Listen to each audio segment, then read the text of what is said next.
Here comes Deaxz and EasyQuix. Either Coming that or at you you learn fast with a podcast. Break it down. Get it in your ears now fast.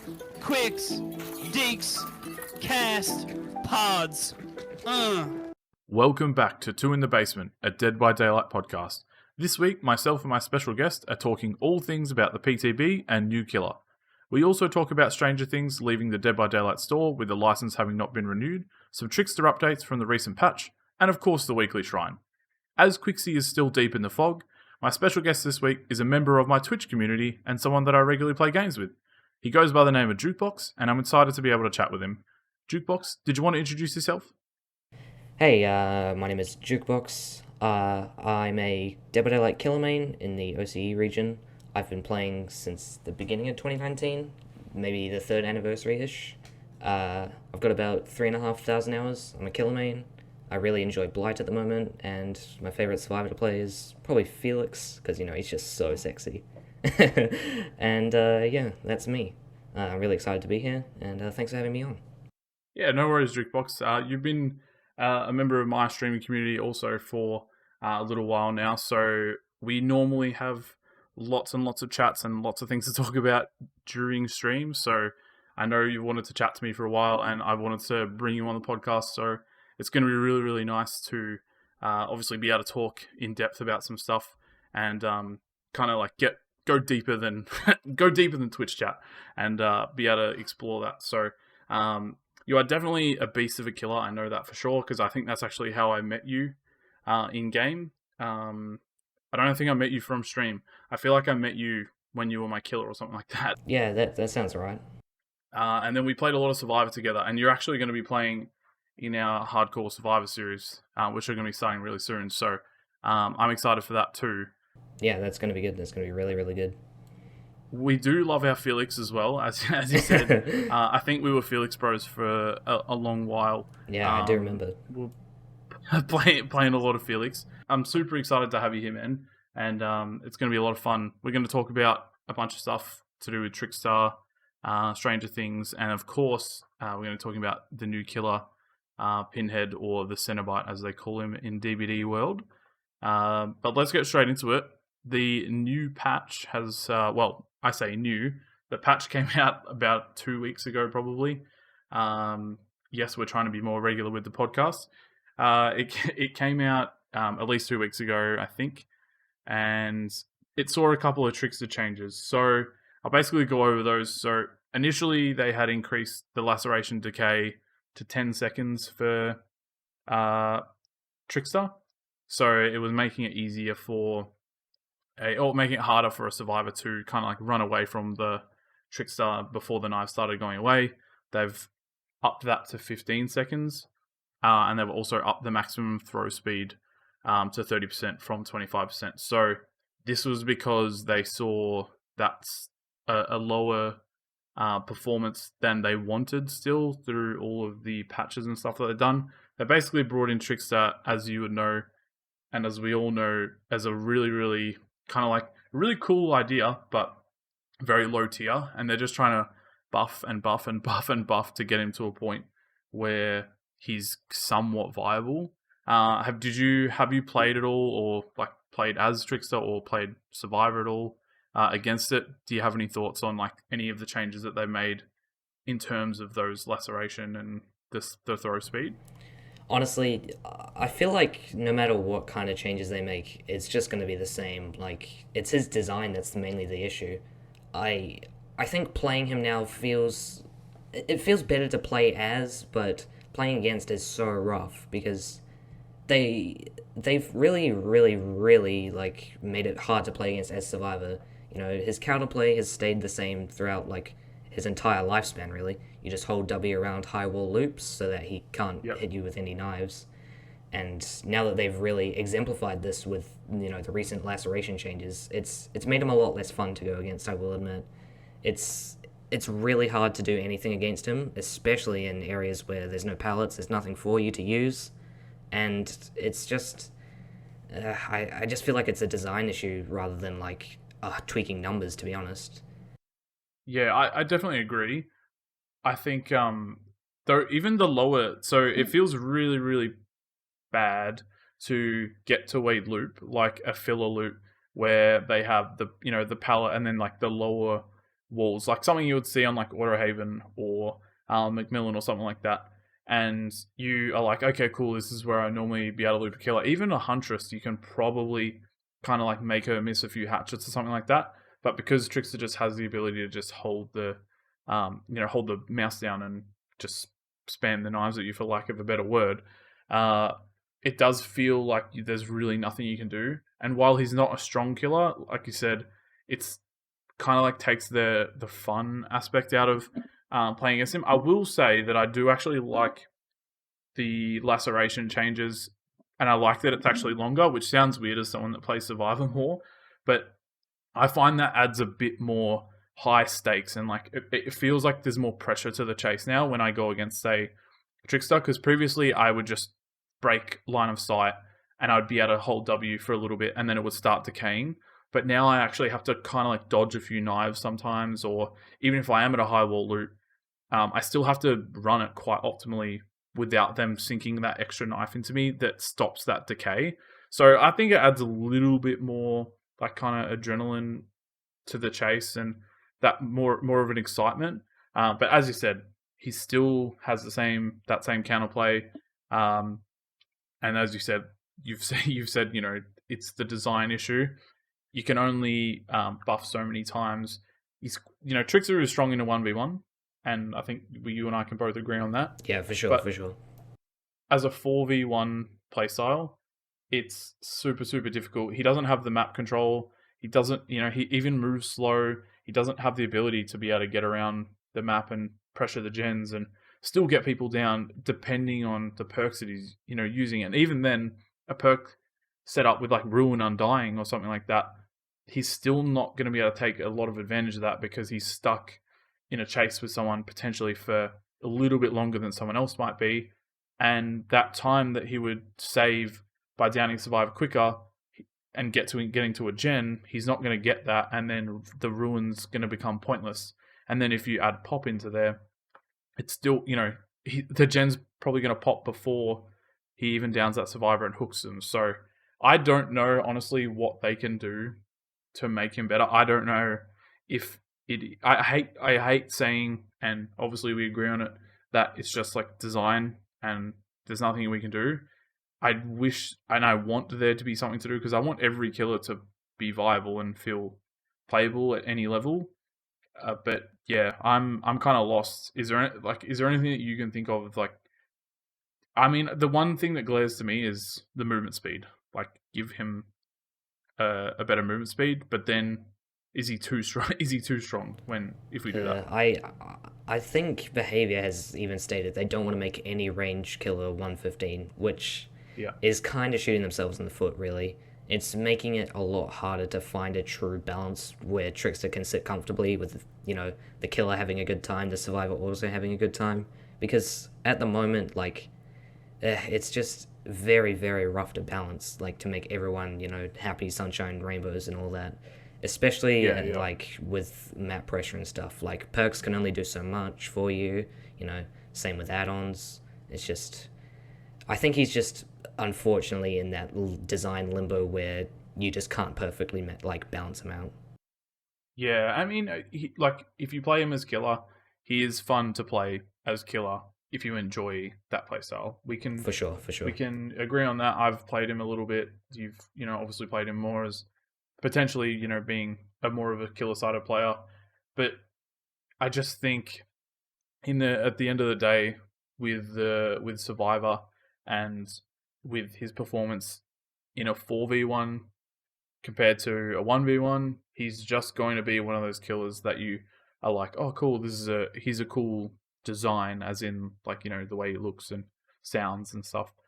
And you'll play him, or you'll be one of those people that hates themselves and he's always up for a challenge and he's like, I'm going to play Trickster because he's quite hard to play and I want to get good with him. And I have seen many people that are good with him. I've seen Huntress mains turn into Trickster mains and yeah, they do win and they still can win in a 4v1. Like, they can win a match against quite good survivors. But everything, I feel like it's one of those domino effects, like those things that they have where you push one thing and then everything just kind of like happens and happens and happens, and like the ball rolls along the thing, knocks over one other thing. I feel like it has to all happen perfectly, otherwise he just, like, he's not going to get more than 1 or 2 kills if he's lucky. Yeah, people have said that I've kind of agreed with, that he's a very, very good defensive killer, like Leatherface. He can defend a basement very well, especially with his main event now being buffed further. It lasts for 30 seconds now, I think, which is very, very effective when defending hooks and stuff. You can absolutely just ruin a team with altruism if you're a trickster, which plays into his strengths for sure. But yeah, I think it's just survivors having a rough time versing him. And, throw rate add-ons now have, like, just been buffed even further. Like, now that it's only 6 knives until they lose a health state, you can easily land 3 to 4 knives, like, while the survivor is vaulting, which makes, like, the counterplay even, like, further reinforce that you have to keep rounding corners, keep blocking off line of sight. You can't really vault windows or drop pallets or anything. You have to play very, very safe. And while some people might find that playstyle very fun, it's just not for me personally. Like, I think he's just reinforcing the wrong idea, and it's just his design, really, and there's not much they can do about that. Yeah, so he's like kind of reinforcing the less of that risk-taking play and more of that like pre-throw. The thing that everyone hates, like, the pre-throw of the pallet and holding W away instead of actually looping around an area or trying to like chain tiles together. Just promoting that, like, throw something down and run away and get as much distance as possible, which is the most effective way. But obviously that's, for us anyway, it's not the most fun type of gameplay. Obviously, people of different skill levels will be like, yeah, it's fun because I survive against him. But you're surviving based on, obviously, how the rest of your team is doing compared to his map pressure and everything. The one thing I'll say, obviously, he has, and like, kind of piggybacking on what you said about the basement and stuff, he defends that hook so well. If you're going endgame and you've got someone on hook, even if you have borrowed time, he can literally nail you down almost before you've even saved if he gets a knife or 2 into you. But as you're saving, you can go from fully healed to death health state in the time that you save someone. And then you have literally no chance to run away, and then he can just blaze through a borrowed time as well. So in that aspect, I also find that really, really poor design, because yes, it's part of the game where you have to just stay at the hook at the end of the game because there's nothing else for you to protect the generators that have been done. But it just means that if he wants to stay at a hook during the middle of the game, it's just, again, promoting that like campy play style. It's one of the reasons like I don't like playing Hag that much, because it promotes, again, that like, hook someone, put a couple of traps down, run far away enough that you're still going to be able to teleport, but not too far away, and then as soon as someone says teleport, hit the person, that kind of thing. Very, very, very defensive killer. Like, people have been comparing him to Leatherface almost, with the downing potential in basement and around hooks, which they're not unjustified, but yeah, they're not wrong. It's very, very effective to play that way, and it's just not fun. Like, it's the same problem with, personally, I find, the Twins and Hag. They play defensively, they play for the win rather than for the fun. Don't get me wrong, those kills can be fun, however, their optimal playstyle is unfun, camping, etc., etc.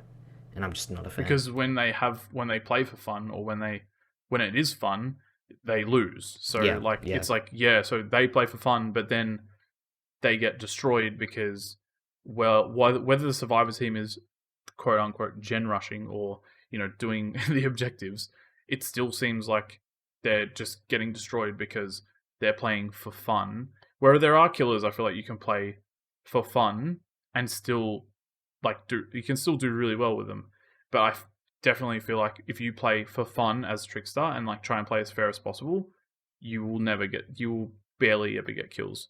Yeah, you have to tunnel, like not tunnel someone. You have to like secure a kill at a certain point of the game because of the way that the game's run. So, depending on how your game's going and stuff like that. But yeah, it's situational. Like you have to play nice and fair, and like survivors, they're probably gonna win because you're playing nice and fair, or you play mean, don't really care how they're going, and just rip and tear, get that easy 4K. But yeah.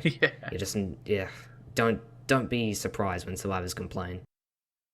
Yeah, and this is coming from, like, obviously I'm more of a survivor player now, but obviously this is coming from a person who plays killer a lot more of the time yourself.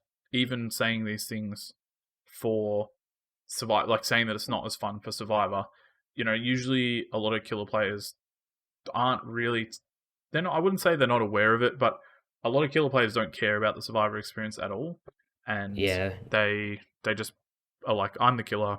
If I'm having fun, then that's the main thing, which is completely fine, and there's nothing wrong with that.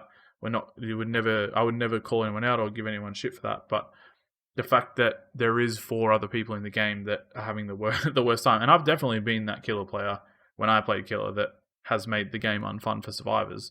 But the more I started to play survivor, the more I realized, I'm actually super, super part of this survivor experience, and I should be doing at least a little bit, if I can, to make the game not horrible for them.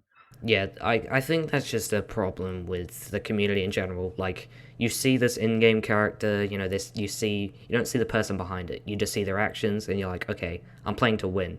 I'm not caring about this person behind the screen, behind the character. They're completely separate entities. I do not care. That's what I think is the main problem with, like, a lot of things. Like, I don't know. I think this is a whole separate tangent, but yeah. Yeah, no, of course. And we could obviously talk about Trickster until we're both blue in the face, but there's so much stuff to talk about today, so we'll keep moving on.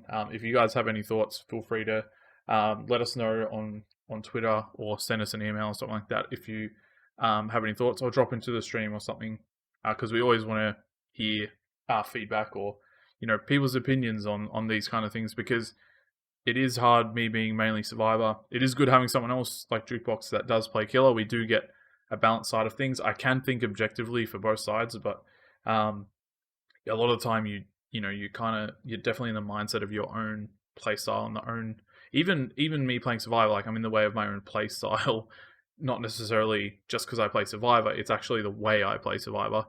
It could be completely different to someone else. So I definitely have opinions based on that. So yeah, it's really, really good to hear what other people have to say. So yeah, feel free to chuck us your thoughts sometime. The other thing that came with this patch, which isn't really a great thing or is kind of strange, we actually had Blood Lodge and the game map get disabled.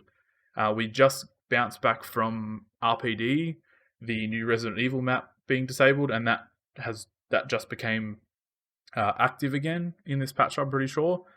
This is the same Trickster patch from a couple of weeks ago, but then we saw 2 other maps get disabled. The main one being the game, as there was actually a specific Saw event that was going on in-game because of the new Spiral movie that was coming out. They were kind of doing a bit of promotional stuff for that, which was obviously very, very bad to have the map that's based on the Saw series and kind of like, is partnered up with that Spiral movie to not be in the game. My question for you, obviously I'm not a coder, I don't know anything about game design. I'm not expecting you to know anything, but my thoughts are that basically as time goes on, I've heard people talk about the way that code is developed for Dead by Daylight and the way they kind of stack it and piggyback it on top of each other.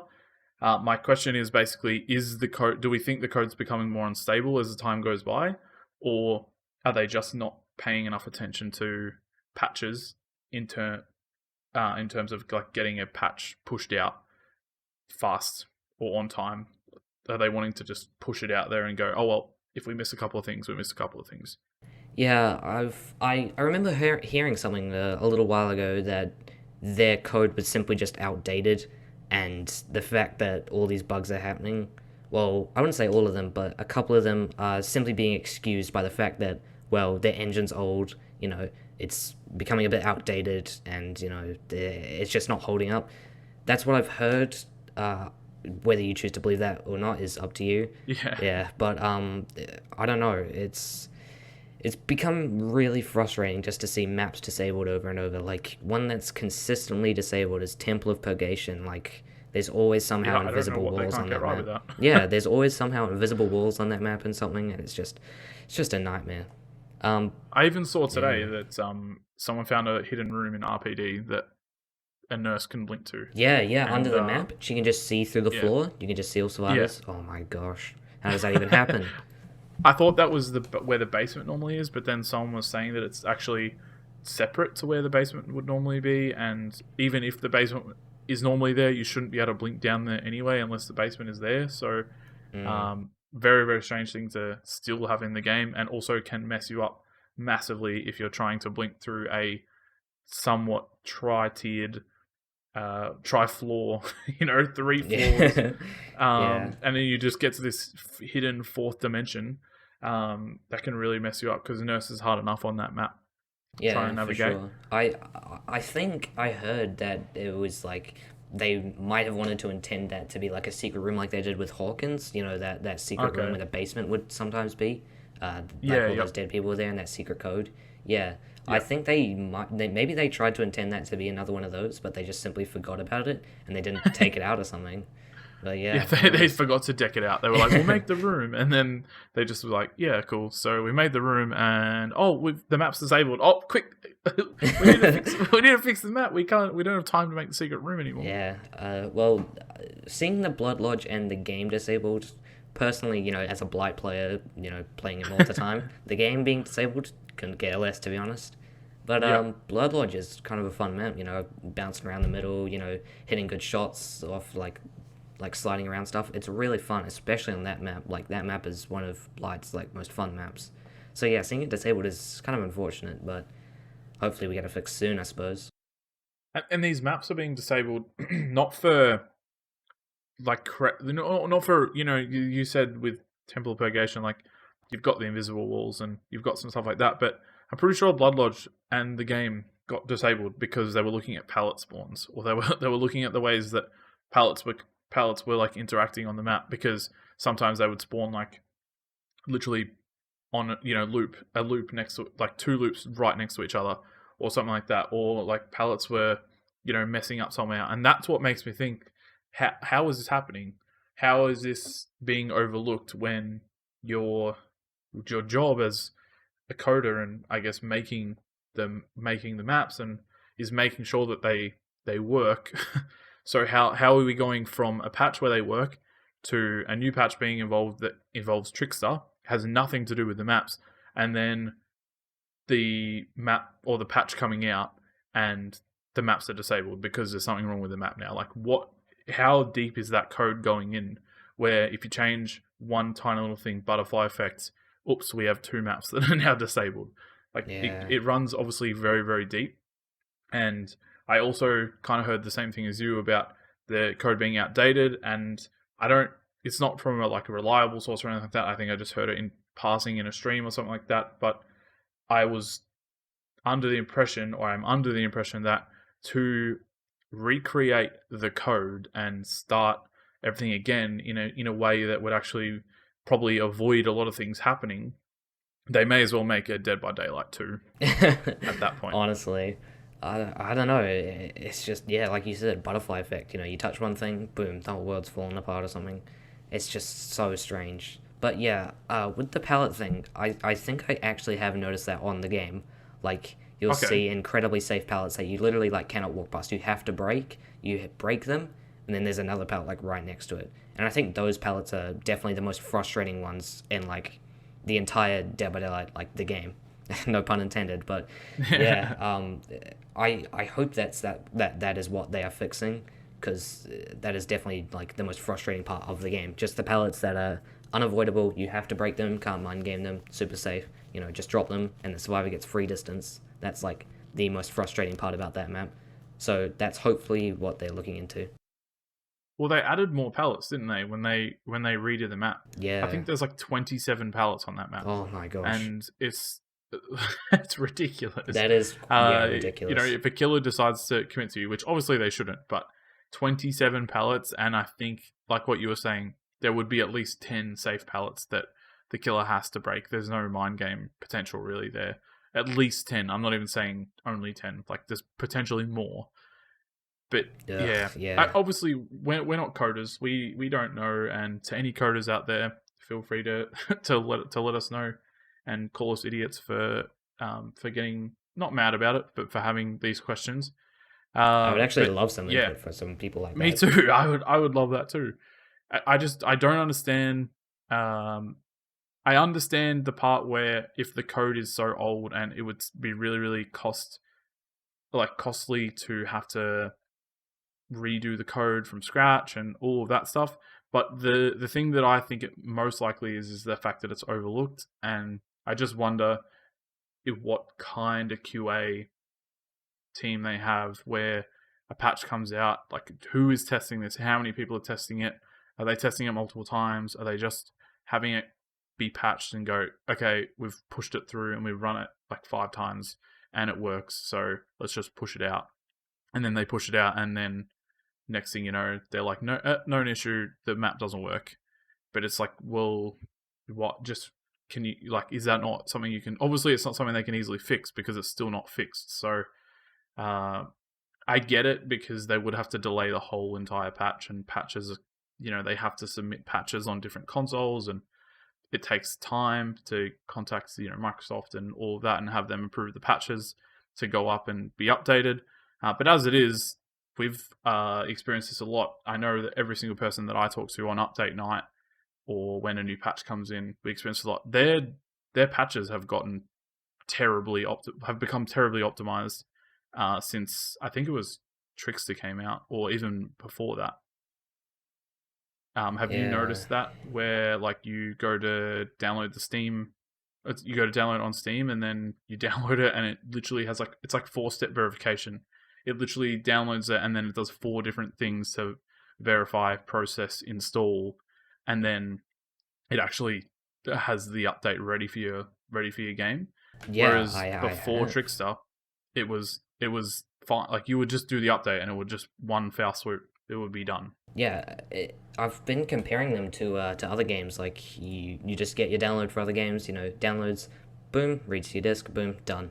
With Dead by Daylight, it's like setting up a new account for something. Like, oh yeah, it downloads something. Oh yeah, you got to download it again. And then, oh yeah, it's got a patch. Then, oh, it's reading to your disc. Oh wait, the download's corrupted, and then you have to do it all again. And it's just, I just feel like they somehow just don't optimize it correctly. Like, I've never seen anything like it. Like, all my other game downloads, just done, snap of fingers. But like this game, it's like, I don't know, it's just like watching paint dry. It takes that long. I think I would actually rather watch paint dry than wait for one of these updates to come out. An update that's meant to take, you know, you look at it and you go, yes, it's 1 gig update. This will take me 10 minutes. I've got good internet. And then half an hour later, you're sitting there going, okay, well, it's downloaded and it's patching, and now, you know, it's installing. So is it a problem with my disk? Is it a problem with my computer? And then you talk to 5 of your other friends and they're all going, I'm still waiting. And then you got that one person who's like, mine's all done and I'm in game. And like, have fun playing with no one, because no one's updates are done. Yeah, I'm just gonna sit here twiddling my thumbs. Yeah, you can enjoy that. Already up for a game. But there's no one on. Mm-hmm. Ugh, I don't know. I think it's just Dead by Daylight's lack of almost incentive to perform well, because they know that they have no competition. But I feel like that's a whole other topic, to be honest. Oh my gosh, yeah. I was going to say, that is, you that's a whole nother podcast, right? That's a narrow discussion in and of its own. I guess speaking of, pretty good segue there, like speaking of like competition and I guess having things in game and not having things in game because of competition or because of licenses. We actually have the Stranger Things DLC set to leave the store on November 17th. So this is a pretty big blow to the game if you haven't played the game yet. So if you haven't played the game yet, you're probably not listening to this. So probably not going to affect you. Yeah, probably not. But it is it's interesting to see Dead by Daylight lose a license. We've never had that before, as far as I know. I don't think I've ever seen anything like similar to this either. Like a game losing a license is very strange. Now, in the way of losing the license, they still get to keep the characters in the game. So the characters are Nancy, Steve, and the Demogorgon. So all of the characters are still going to be completely playable if you've already purchased them. But for some reason, Netflix has decided to not renew with Behavior as they want the full rights. So there is little words out there that Netflix are potentially going to be going into the gaming sector and potentially creating more interactive games like they did with the Black Mirror game little thing that they did, or potentially they're going into full-on game development. I have a source here that says that Netflix has appointed, I believe his name is Mike Verdu, and he is a veteran in the games industry, and he worked at EA and Zynga, so obviously everyone knows that EA, Zynga do a lot of mobile games, and a lot of those like Facebooky type games, and he actually recently worked for Facebook and was developing stuff for the Oculus, so that, as far as I know, obviously is VR. So is Netflix potentially going into some sort of VR gaming area, and they want the rights for Stranger Things because they want to develop a Netflix VR game thing that they're going to release? We don't know, obviously. But what's your kind of thoughts initially on losing the license? Do you think it's got us worried and thinking maybe we're going to lose more licenses, or you think we're going to be okay? Personally, I don't see it like as almost a bad omen.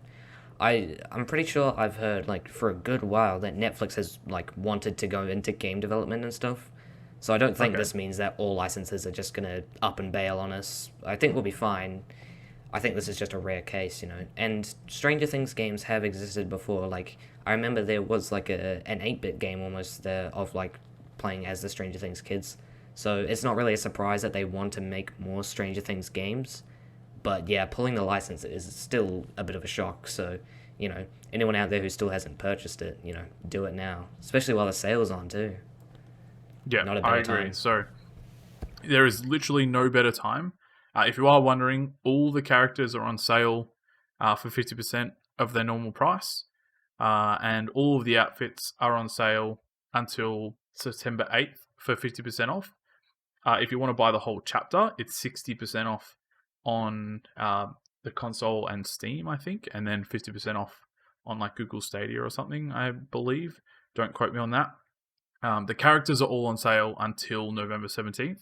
The outfits are only on sale until September 8th. In terms of the perks, though, I've been told that they are, well, not been told by anyone, you know, of a worthy source, but I'm hearing that the shrine is going to hold these perks occasionally, but I'm also hearing that Nancy, Steve, and Demogorgon's perks are going to be turned into base game perks. So those like Spine Chill and We'll Make It. Yeah, I believe interesting. I believe we did see some leaks from sources that like gave us the new icons. You know, it replaced like Nancy and Steve's face in all of the icons and stuff to make them more like just generic characters. Okay, there you go. Yeah, I had seen that, but I wasn't sure if that was a real thing or not. Well, not real thing, but I wasn't sure if that was something from the leaks or if something someone had just made up. So. Yeah, that was from one of the DVD leaks accounts. Okay. I'm well, pretty there you sure. go.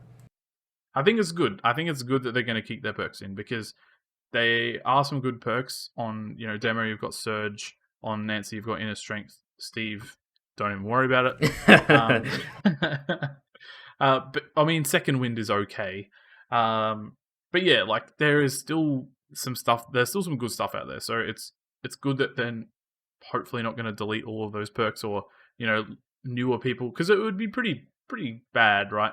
If you play a character and you load into a game and you're playing as Jake, and then you see me playing as Nancy, and you're like, "Oh, I love Stranger Things. I just got into it.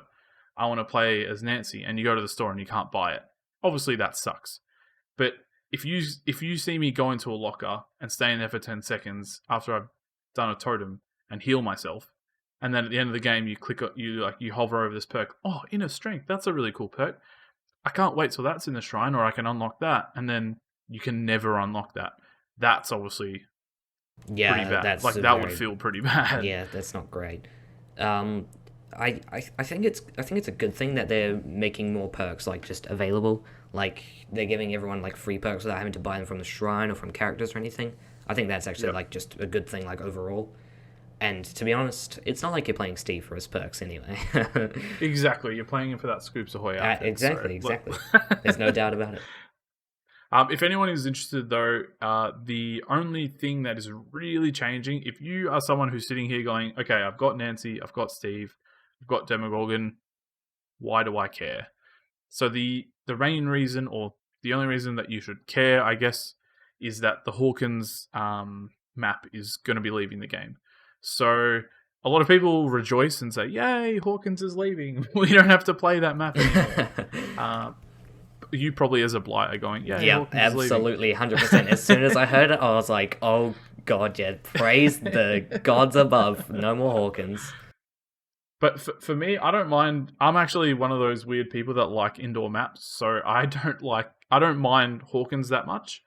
But it will be very interesting to see that maybe if Hawkins is leaving, this leaves the door open for Trickster to get his own map, or for future killers to. Maybe this hurries them along, which, hurry along, but don't mess the whole game up. That would be very exciting to see a Trickster map. Yeah, I've heard some people say like a full neon, like, Tokyo inspired or something like that. Yeah, 100%. Really like keep it even similar to Hawkins with like small, tight laneways and everything, but, have an outside feel and, have all the neon, like bright lights and Absolutely. everything. We don't have anything like that in Dead by Daylight, no bright neon lights and stuff. So I think that would be a really cool change of scenery, seeing a new map. I mean, that's Trickster, isn't it? Yeah, absolutely. He is like bright and colourful, and absolutely. He's a vibrant character. So it would be cool to see something. I would have loved if someone came in with him, but the devs have actually, from the dev sources, have said that they are not ruling out a Trickster map. So yeah. Long story short, get your hands on the Stranger Things stuff while it is really cheap. I think it's like $6 or something with the discount. It was one of the most expensive DLCs, but it's because you got 3 characters. You got obviously the 2 survivors and a killer. So I think you should, because I think they have some cool outfits, and obviously you get the perks and everything. So yeah, they're going to become a collectible. They're cheap as chips, Yeah. so you may as well. Like all, they're all going to remain even after the license goes. You're still going to be able to play them, so no reason not to pick it up. Exactly, somewhat of a legacy item now as well, where you can say, I've been playing the game since Nancy and Steve were in the game, and you don't have them. Yeah, my brother, I recently told him, buy the game, and he's like, okay, so I did. And he's like wondering, why is Stranger Things so cheap? And I literally told him, because the license is leaving. So he's like, why? Yeah, it's so confusing. Yeah, so I had to give him the whole story of why it's leaving. The whole spiel. Yeah. Should have just waited until we recorded the podcast and just get him on, get him onto it. Yeah. No, I think that just touching on losing other licenses, most characters are from older licenses, so I don't think that we as in the player base and behavior would lose access to, I don't really think they're making any Freddy movies or Cannibal, Leatherface movies, or the only one that's still kind of currently going on right now is, in terms of movies, is Michael Myers. Obviously the Halloween movies are still getting made, with the new one I think coming out this year, so he's the only one that potentially could be affected next, but that's not really it's not a Netflix or anything like that. So yeah, we've also got the Saw movies as well. they're true. That's still going. Yeah, I don't know. I don't think they're gonna bail ship on us. Like a lot of the licenses, they're not making new content and stuff. Netflix, I think they pulled out because of their their desire to make their own games. I don't see a Friday the 13th game coming anytime soon. Sorry, Friday the 13th? Yeah. Wrong license. Nightmare on Elm Street. They both use sharp things, right? It's fine. Yeah, no, you had me. I was like, What? That'll be the day. That'll be the day. Yeah.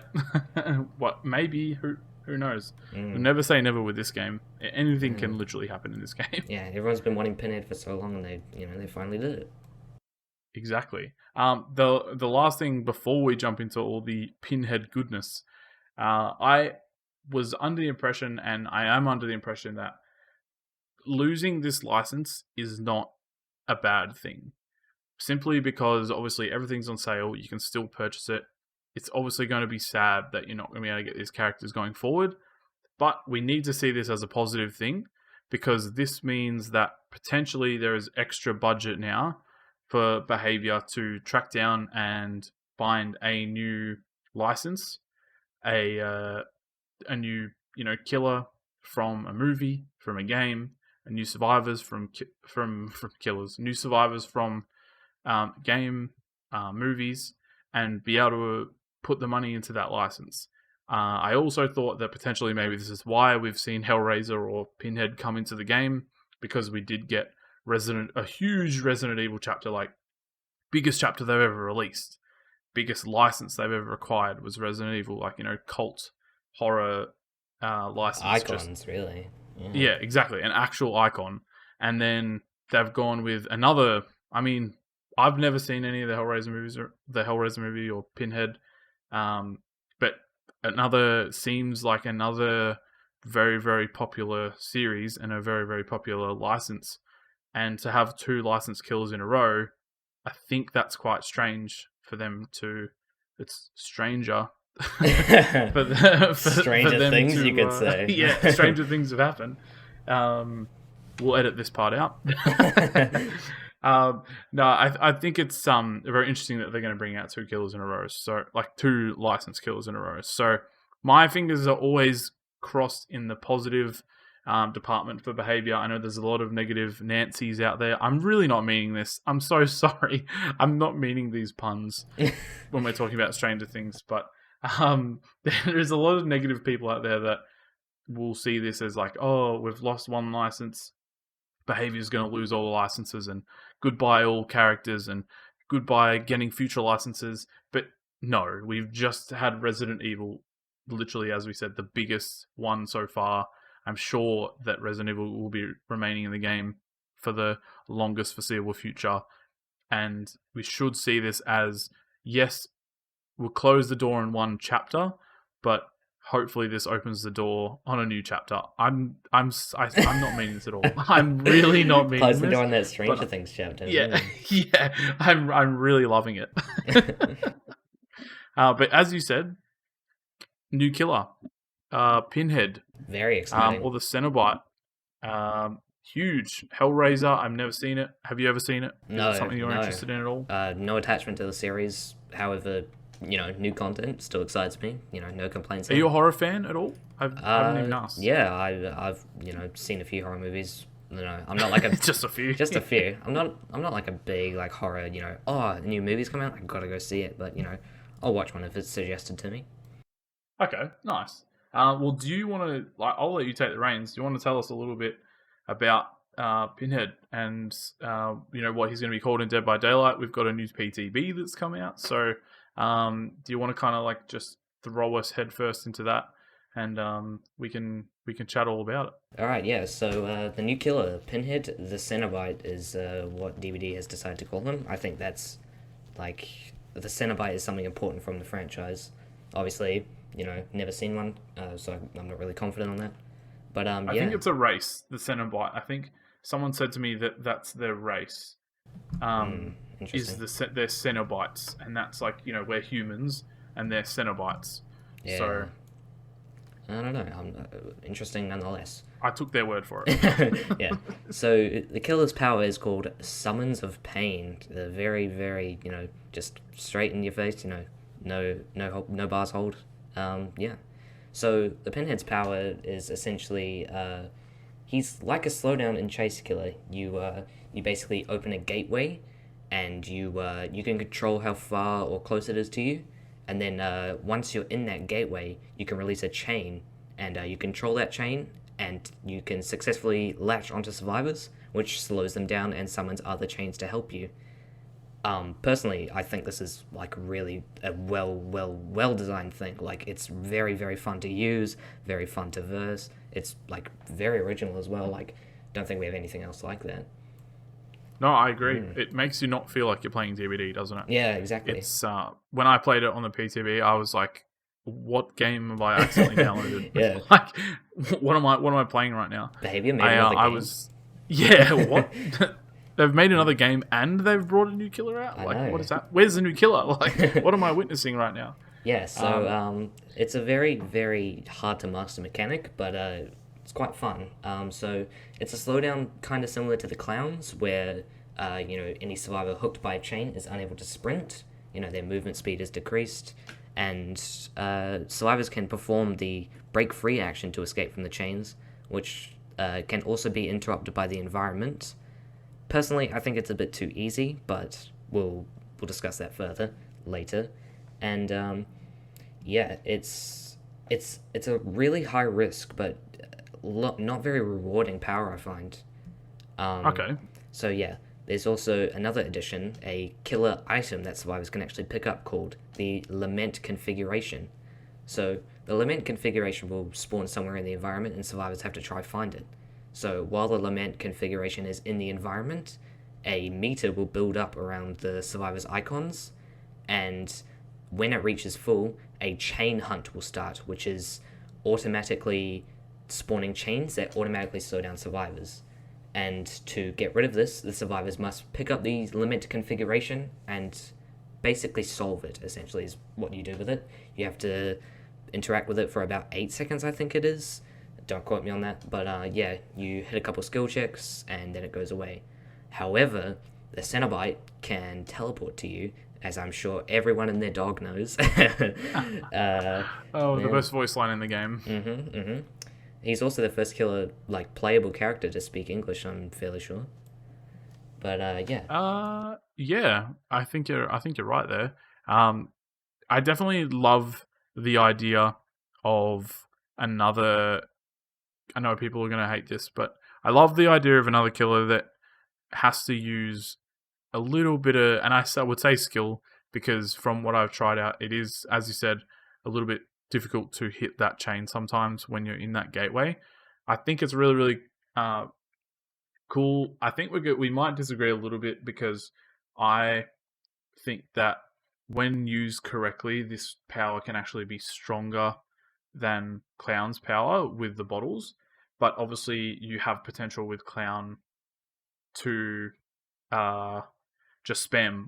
You've got potential with Clown to just spam bottles and slow people down, whereas you've got a cooldown with the chain and the summons of pain releasing that chain, and you aren't able to just like spam it over and over again. You even have a cooldown when you come out of the summons of pain, so you can't like just hit someone with that and then start walking and just swing and hit them straight away. You have to actually like have it. It's only slight. It's like such a slight little cooldown, but it's probably enough to warrant. I guess comparing the two, like you said. In terms of the Lament configuration, so the chain hunt is basically just random chains coming out of the air that just hit you and start slowing you down. If you don't break free from them, more chains will attach to you. The more chains you have attached to you, the slower you move. Obviously, you can't sprint when you're bound by a chain. So this is a really cool passive slowdown that the killer has. It's not hard to find that box, the Lament configuration. It's marked on the map by an aura, so you know when to run to it. You can, as soon as you pick it up, you don't actually have to solve it straight away. It does stop the chain hunt as soon as you pick it up, but you can't drop it. You can't do anything until you try and solve it. And then, as you said, the one I would say downfall is that as soon as you start to solve it, the killer is alerted. The Cenobite is alerted that you're solving it and can teleport to your location. You are also oblivious, so you have this. It's a really cool little melody that plays, isn't it? Yeah, I actually really obviously like haven't it. watched the movie, so I wanted to pick up the box and just run around with it, so like the music would play the whole game. I actually do like the little tune that plays. But yeah, when the killer teleports to you, have you figured out whether the killer teleports in front of you or behind you? I feel like it's really random. Sometimes the killer teleports into like the room next to you, depending on where you're standing. Sometimes they're in front of me, sometimes they're behind me. I haven't found it very consistent. Yeah, I don't think it's consistent. I really do think it is random because, well, when the PTB first released, me and a couple of friends, we got into a match. We we tried to make him teleport through the exit gate, but unfortunately, I think they thought that went through. Unfortunately, yeah. But I think it's just like as long as you're in line of sight. I think it's like 16 meters away or something. It's not very far though. Like he could probably teleport. You know, probably get a sneak up on you if you're not really sure where he spawns. But he does seem to spawn randomly around you. Yeah, because I've had a couple of times where I'm like, all right, I'm standing here. I'm going to start solving it. He's going to be in front of me, so I can turn around and I know where I can run behind me. And then he'll spawn like to the left of me at a 45-degree angle. And I'm like, huh? He's right on top of me now. Like, I've got no time to get away. Like, Yeah. what am I meant to do here? I guess it adds to it. It adds to it. Because we don't want him to be... We don't want another weak killer. We want a killer that is going to be actually instilling a bit of fear in us and making us scared of the killer, because I find as a survivor, the longer you go, the less scared of killers you become. For sure. And you don't actually care if the killer's coming towards you, because you're like, oh, I can do this, this, and this, and this, and this. And then the killers that you can't do stuff to, you just go, oh, it's this killer, and then you complain. Yeah, such as DVD, I suppose. But I think, yeah, I've found him really fun. Obviously, everything we're talking about is from a PTB, so the public test build. So none of this is 100% going to be in the game as it is right now. There's, obviously potential for changes, stronger changes, weaker changes. But overall, as you said, I find him very fun to play and play against. I'll just finish by saying the rest of his power. So basically, that little boxed element configuration, when the Cenobite picks that up, as you said, the chain hunt is activated. So again, that's the same hunt that initiates when a survivor's, hunt meter is fully filled up. That hunt meter only starts filling up when the box is actually on the map. I think there's a cooldown from when you pick it up and it disappears. I think it's like, it maybe be like 30 seconds or something. I thought it was something a bit the longer. Box doesn't spawn. Yeah. It could be longer. It probably is longer. I think it's like 45 or maybe even a minute. Oh, that's good. Yeah, even better then. It means that, it won't be able to just respawn instantly, and then that hunt just keeps going and going and going. Mm-hmm. But that's cool because obviously, it's passive slowdown, but it's not too much. Because obviously, when you're in a generator and a chain hits you, you can't do anything other than break free from that chain. Chain. That's why we say passive slowdown, because it forces you to actually... it's actually better than like a passive slowdown like thanatophobia or something. Like, you actually have to... that's actually passive passive in the way that you only have to injure a survivor and then it's just active while the survivor's injured. But this is actually something that's just happening in the game, and it's actually forcing you to completely get off a generator or completely stop healing someone and having to get rid of that chain and then have someone go and find that box, or you have to go and find that box. Because if you don't find the box, the chains will simply just keep attacking you the whole time. Yeah, I think that's...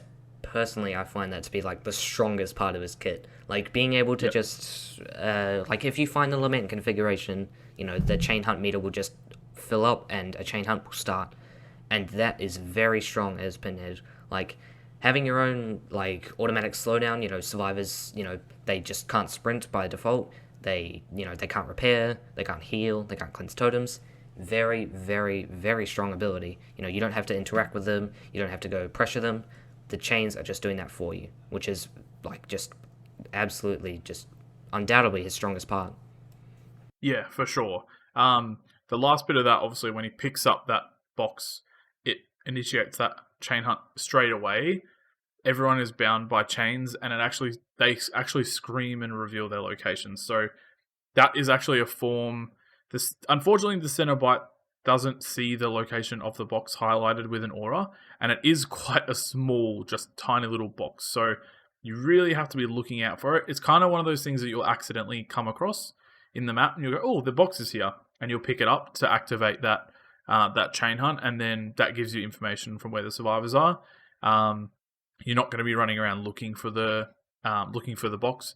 There are a few add-ons that interact with that, but I haven't really myself had much experience with the add-ons, mostly just with the perks. Yeah, me I neither. like to test the killer out just as base kit in the PTB, and then like try add-ons when the killer comes out. So obviously we'll be able to say more on that when the killer actually comes out. And then obviously, as you said, that box disappears and goes to a new location when either the Cenobite or the survivors use it. So we're thinking like 45 seconds to a minute cooldown. My initial thoughts, I played one session of custom games, and then I played some survivor games, obviously all on the PTB. The custom games, we went in and did some custom games with my community and just kind of messed about, figured out the power, looked at the Mori, which is probably undoubtedly the coolest Mori in the game.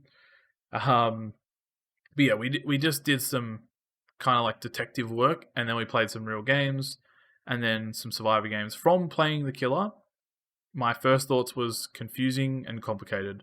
So if you've never played killer before and you load this killer up, you're gonna have a really bad time. Do you agree? Yeah, for sure. Definitely not a new player friendly killer. I think he's more for the more experienced players. You know, the ones who know like what you should be doing, where you should be going. As a newer player, you're definitely gonna have a harder time, especially with controlling your own chain. It's gonna be a bit harder to predict survivor movement and stuff, especially if you're not as experienced. Yep, for sure. That's exactly what I was thinking. The other thing I thought was, obviously it's really cool that he can teleport. We don't have too many killers that can kind of like teleport. The teleportation, when you think about it, is yes, you're teleporting to a survivor's location, but you can choose whether to teleport or not to teleport. So if you have 3 generators over one side of the map, and then a person starts solving the configuration on that side of the map, it's probably a smart idea to teleport over to that side of the map so you can patrol those 3 generators. But if you're on a side where you've got like a hook, and then you're in the middle of chasing another survivor, and someone starts solving that box, it's probably makes more sense. Obviously depending on what stage of the game you're at, it makes more sense to not teleport there. The only issue that I kind of had was, you don't have any control over the teleport in terms of once you've selected to teleport, you have to teleport. You can't cancel it, from what I thought. That obviously could be something that changes. But you don't have any way to teleport other than when a survivor picks up that box. Yeah, I definitely think it is situational for when you want to teleport. And from what I've seen, you can kind of abuse the box with, making... If you're versing maybe a less experienced Pinhead, they're going to see, oh, this person's interacting with my box. I better go stop them. Yep. You can really just, put that in your favor. If you're on Ormond, the killer's got a 3-gen, you can just send them to the other side of the map. Then, they've got to do this whole, chasing that person who's got that box. Then they down them. They've just lost their 3-gen. It's very, very, very, you have to make sure that you're sure in your decisions. You have to be experienced with killer. You got to make sure that what you're doing, it's in your best interest, especially with teleporting. Yeah. It's funny that you bring up Ormond, because this whole conversation that I've been thinking about Pinhead, I've been thinking about a game on Ormond. So, yeah, big maps. I feel like it's because that was what we did I feel like that must have been what I did in the custom game. I think it did take us to Ormond a couple of times. Yeah, I had the same thing. But yeah, in my head this whole time I've been picturing Ormond and teleporting and everything on Ormond. So that's quite funny. Yeah. As we mentioned though, the game obviously feels really, really different when you're versing this killer, which is a good thing. I think it's fantastic, to be honest. That chain is it can be easily dodged as a survivor, but that's a good thing. But is it too easy to dodge? We don't know yet, because obviously it's easy to dodge when you're learning, but the better people become with the killer, the the harder it might become to dodge. The one thing that I don't want to see, and I mention this every time a new killer comes out, is I don't want to see the killer have and become subjected to the Deathslinger effect, which I've coined, and I like to say. Basically, everyone absolutely loves the killer. I feel like this is the first killer that I kind of realized that this happened with. People loved Deathslinger when he first came out for the first week, and then after a week, they said this killer is really annoying to play against because he does this, this, and this, and this. And I can see similar, not in terms of like the power or anything, but I can see a similar kind of gameplay, like the way the game plays out in terms of being able to zone people with that chain and that kind of thing. I can see people potentially being like, oh, I'm sick of playing this killer. I'm sick of already playing this killer. Yeah, I think personally it's just a bit too early to tell, but you're right. Deathslinger is very effective at zoning, and he's got his aim down sight, which can just zone you very effectively with as well. Yeah. So I can see the similarity between him and Pinhead with creating the gateways. I personally, I'm gonna disagree with you here for a bit, but I don't think they're gonna have the same zoning potential with the gateways, because Pinhead, when he creates the gateway and then he cancels it, the survivor's just got to be paying attention. If they see the gateway being cancelled, then they're gonna know, oh, I can get moving now. He's a bit slower. I can freely move. Like, I've got some time. Compared to Deathslinger, where if he just aims down sights, he's got no penalty. Survivor's just got to dodge and hope for the best. Yeah, yep. The only reason that I compared the two was because a Deathslinger's zoning, obviously, it's like when a huntress holds a hatchet and aims at you, you start, instead of running in a straight line, you start moving diagonally, and the huntress is actually catching up to you because you're not running in the most optimal way. It's same with Deathslinger. When Deathslinger is aiming down the sights at you, you start zigzagging around, and then they just inevitably catch up to you. I find that potentially with this chain, I think when people get good at it, they'll be able to force you into less ideal areas. That's the kind of like form of zoning that I'm like kind of thinking of. It's obviously a less oppressive one than Deathslinger or Huntress. But yeah, it's that kind of zoning where they can force you, because obviously when the killer at the moment, from what we've played in the PTB or myself, when the killer went into the gateway, I would just do my best to avoid the chain, or I would just hold W and go, even if I get hit by the chain, because the chains are quite easy to break free from, I can probably break free and the killer doesn't really get that much. They might catch up to me by a couple of footsteps, and I can still get to somewhere safe. Whereas I feel like over time, you're going to be able to use that chain to, maybe you don't even go for someone. You actually just push that chain to the left of a survivor to make them run right. And then they run right into like an area where there's nothing. And then you can actually just use the character to down them or something like that. That's kind of my thoughts with it. But as you said, it's very, very early we're just giving our initial thoughts. Are there any other? I'm glad that you kind of disagree with me on it, because I think we both have valid points. So is there anything else that you kind of thought of in your first impressions or anything? Just kind of thinking the same thing that everyone else is. Don't really like the chains break on himself. Chains are a bit too easy to break out of. Personally, I do like everything about him aesthetic wise. Music, terror radius, chasing, the music. It's just so good. Top tier. It's scary. It actually feels like you're being chased by someone. Yeah, scary. Yeah. Honestly, it's very good. The sound design is always top tier for this game. Never have any complaints about it. The one thing that I find myself comparing him to a bit too much is obviously Clown. It's the same sort of thing in Chase, where you're slowing someone down. You could kind of compare it to Freddy with his dream pulls. Maybe a bit more so with Freddy, even, because Freddy is now, since his most recent kind of change, he's actually punished for spamming those pulls. He's a bit slowed. Yeah. So yeah, I think it's just the same old, oh, this killer's slowing you down in Chase. X is more efficient, or they do this better. Yep. But Yep. Obviously that's just initial thoughts. Nothing's set in stone. This is all PTB. things could drastically change from, now to live.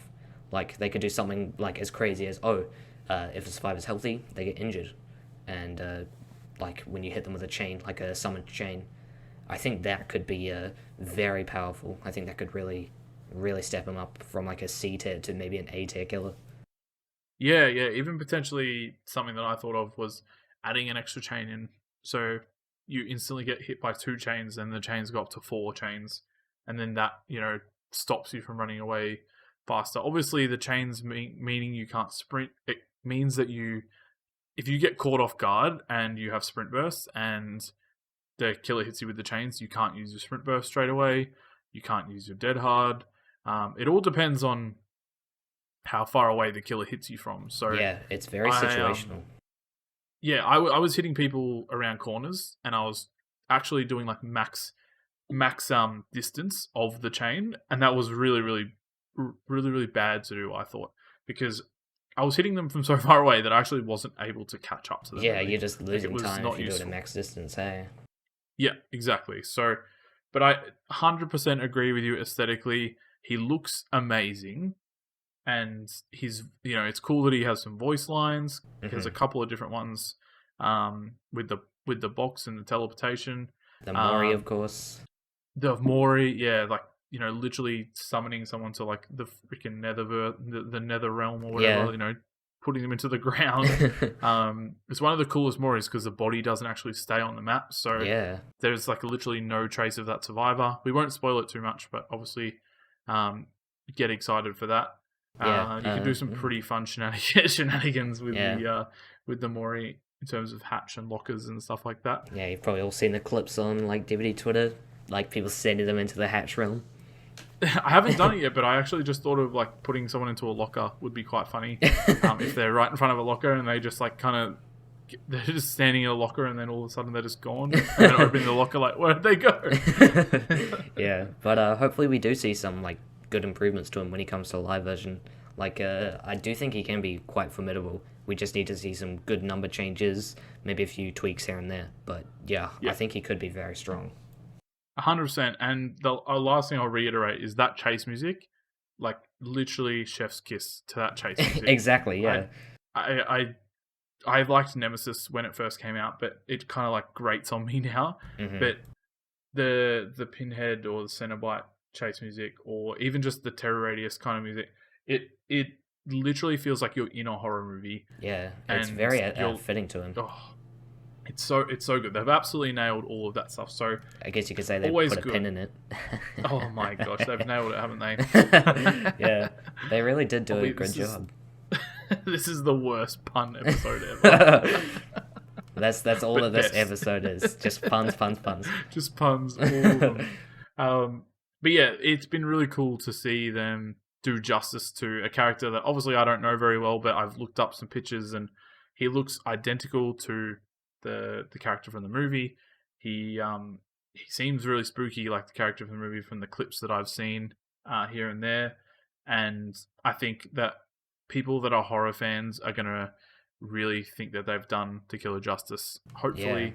Yeah. And it's exciting to see that them do a killer so well and bring in these older licenses that maybe it means that we're going to keep... Well, I hope it does, and I feel like it does. It means that we're going to keep seeing these amazing licenses come in that they can just turn into stuff that you... Like, the stuff from our parents' era that I've never seen before, that they never would have thought... Like, my mum... I think I mention this every podcast, but my mum plays this game, and there's stuff that she would have watched as a younger girl, and horror wise, that potentially could come into Dead by Daylight now. And like gaming is for everyone. It's not just for teenagers. It's not just for people in their 20s, 30s. It's for people in their 40s, 50s, 60s. You don't know the age of people that are playing this game unless you work at Behavior. You probably have an idea, but there are people playing this game of all ages, and I guarantee you there are people out there that are from, the era when Pinhead was out. Was it 1987? 87? The date? Yeah, I think so. And, that was only a couple of years before I was born, but I was a baby then, so I would never have seen this kind of movie. And I guarantee you, there's going to be people out there that play the game and go, "Oh, this is so cool!" Like they're really speaking my language now, and they're really bringing out killers that are and licenses that are really really authentic, and they're not just kind of going with the run of the mill. Like obviously they've got the Myers, you've got your big ones, but I feel like Pinhead was one of those ones that's kind of like off the beaten track a little bit, but still iconic enough that people are like, yeah, that's awesome that he's in the game. Yeah, they definitely did him justice, and he has been requested for a pretty long time, so it's really cool to finally see him. And yeah, they did a pretty good job so far. Oh my gosh, I was waiting for it. Obviously, we'll continue on talking a little bit more about Pinhead because we have the perks that we haven't touched on yet. Once we're finished with the perks, we'll talk about the shrine, and then we'll be able to continue on our merry way and continue into the fog. But the first perk is called Deadlock. So again, PTB. This is not final versions of the perks. They could be different. They could be better. They could be worse. We don't know. But we're just going to say them as they are in the PTB, and we can always go back and talk about them again when they actually come out. So Deadlock is after a generator is repaired, the entity blocks the generator with the most progress for 30 seconds. So at the top tier level of the perk, it's 30 seconds that it blocks the generator for, and you see the white aura during this time. Now, this perk is really good. I think this is going to be a meta perk. Do you agree? Well, a new way to block generators is certainly something interesting. I think it needs a bit of a number tweak to be a bit more effective, like maybe bumping it up to like 10-second increments. So, at tier 1 you've got 20 seconds, at tier 2 you've got 30, and at tier 3 you've got 40. I think Deadlock is probably my personal favorite. I think it could go quite well with some like combinations if you have surveillance, or alternatively, if you're playing someone with high mobility such as Blight or Nurse, and you run something like Pop Goes the Weasel or maybe even Surge, I think it could work like very, very effectively. Yeah, Surge was on my list. Pop and Surge were on my list of things, to kind of like go hand in hand with this one. The thing I like about this, I don't mind the timing. I think 30 seconds is pretty good. Obviously, most people are going to run perks at their highest tier level. I feel like anything longer than 30 seconds is going to seem a little bit excessive. Because that's a long. I feel like 30 seconds is a long. Two people on a generator is about 40 seconds. 30 seconds that's obviously this is the generator with the most progress, but that's still almost the whole, almost a whole entire generator with two people on it that the gen's blocked for. So, I wouldn't be opposed to seeing them tweak numbers and that kind of thing. So, I'm definitely open to the ideas of that. But yeah, I think this is a really good perk. You're going to see a lot of use out of this. The one cool thing I like about it is that you can actually chase someone to an area, because a lot of the time killer is about funneling a survivor, if you're in charge of the chase, funneling a survivor into an area that you want them to be in. So if you can actually funnel a survivor to an area where the generator is blocked, you can you can potentially chase them around that generator. If you have Pop Goes the Weasel, you can chase them around, and then as soon as you're available to go to that generator, you can pop that gen. Maybe you've already downed them. Potentially, the generator becomes unblocked, and then you have Surge, and you hit that survivor near the generator. You get a Surge proc on it as well. Then you hook that survivor. What if someone taps that? Then you can pop it. Like, there's heaps of obviously good good potential situations that come from that. But I think it's going to be another good perk for generators. But it's also I think it's going to change it up a little bit. I think you'll potentially be able to see, you might even see a little less corrupt intervention, maybe. Yeah, maybe. I don't know. If you're strong in your chases, maybe you see a little less corrupt and a little more Deadlock. What do you reckon? I think we're going to see a couple of meme builds involving this. Like, I can see someone running, Nemesis, Deadman Switch, Deadlock, and then maybe something like Corrupt or Pop just to, completely lock on those gens. Yeah, no pun intended, of course. But yeah, I think we'll probably see some more involvement with, this perk. Hopefully to, switch up the meta a bit. That's always something good to have. Yeah, keeping it fresh is is definitely the best. Definitely the best thing about getting a new killer or getting new survivors. What about the second one, Hex Plaything? Did you want to talk a little bit about that? Yeah, so Hex Plaything is the Hex perk from the Cenobite. So the first time you hook a survivor, they become cursed, and Hex Plaything activates on a dull totem.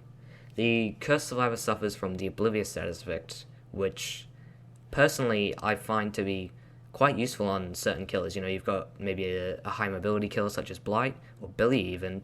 You can really, really do some effective things with the Oblivious status effect, I think. And that lasts until that totem is cleansed.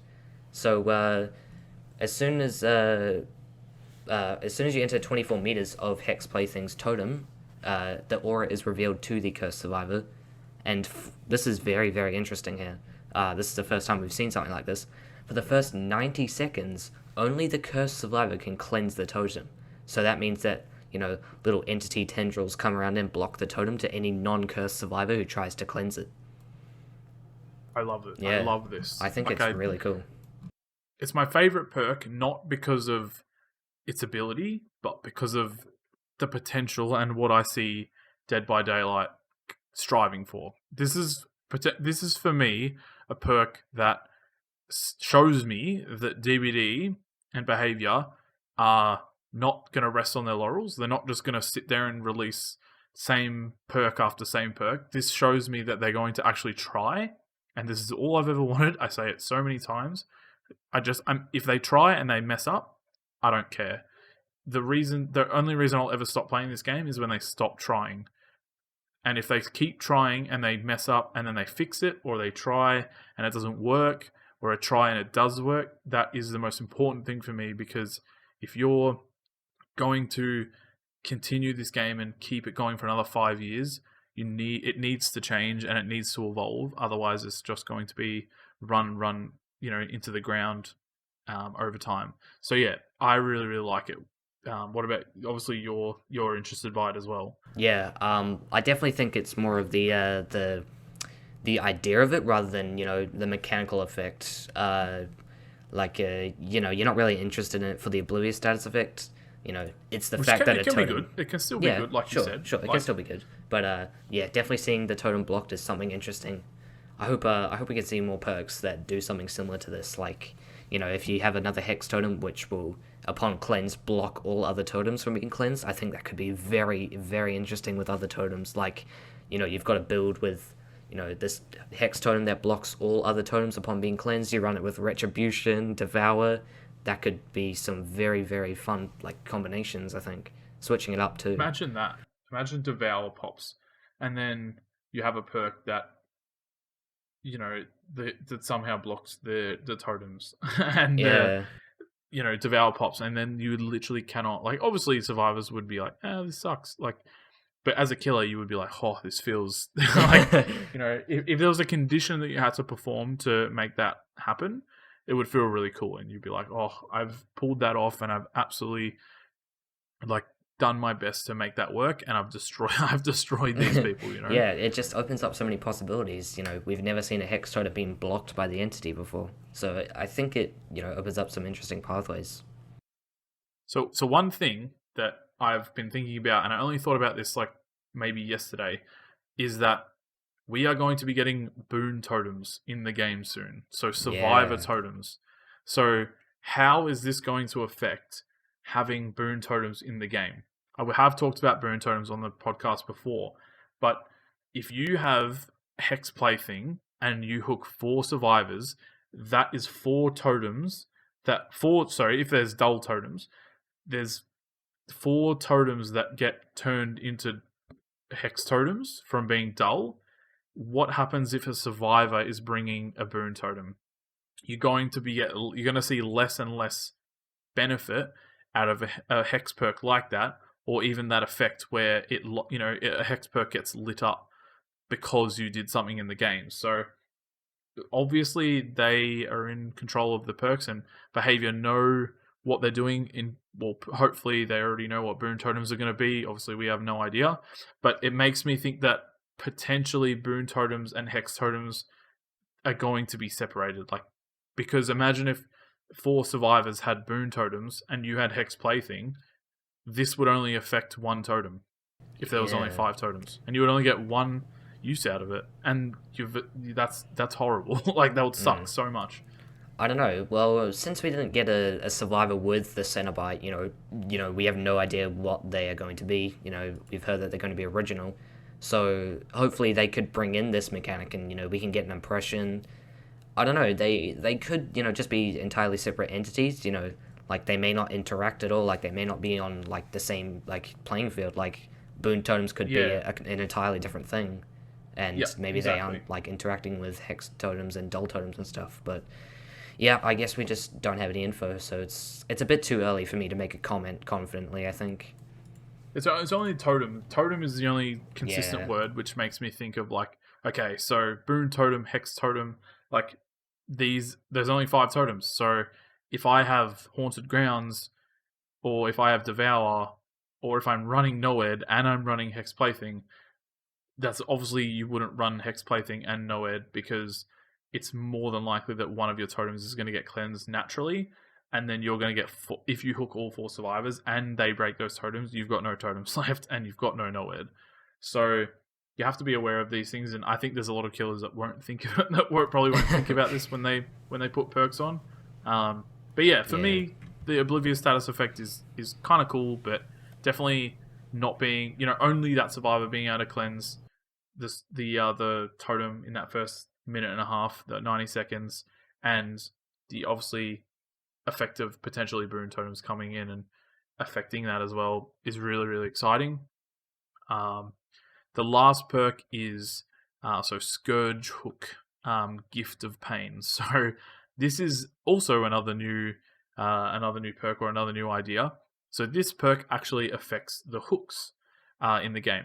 So the wording for me is quite interesting. It says, at the start of the trial, up to 4 random hooks are changed into Scourge hooks. And you see the auras in white. So before we even talk about what the perk does, I find that wording really interesting. So it says up to 4 random hooks. So every time I played a game on the PTB as killer, I had 4 hooks that were changed into Scourge hooks. I never had less than 4. But it does say up to 4. So I don't know if there's a random chance that you can only get 2, or you can only get 3. Like, why else would it say up to? It's very interesting to me. It's very strange. I think it just could be classic behavior, having inconsistent wording, and it's just a red herring, and it could be 4 hooks are changed into Scourge hooks. But if what you're saying is actually true, that's what they intend. It could just be a random chance. Maybe we could see a survivor perk that just makes hooks spawned in sabotaged or something. I don't know.